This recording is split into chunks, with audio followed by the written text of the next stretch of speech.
Welcome to Pindar Poetry. We hope you learned something new. You start by powering down and removing all power. This prevents shorts and preserves components.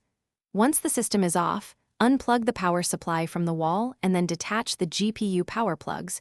Remember 6-pin and 8-pin connectors. Make contact with chassis metal or wear an anti-static strap so you don't transfer static.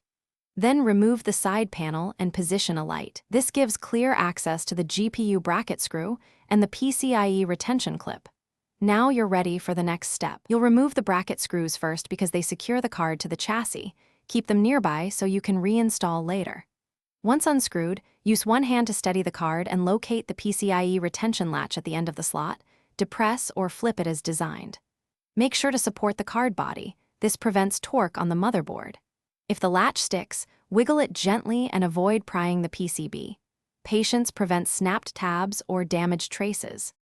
You extract the GPU by pulling it straight out of the slot while maintaining steady, even pressure. Do not rock it violently because that can bend pins or damage the slot. Once free, set the card on anti-static foam or an ESD bag and cover the PCIe edge connector to prevent contamination.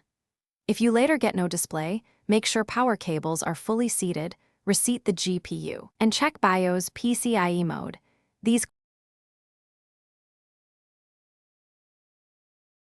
Thanks for watching. Consider subscribing if we helped you.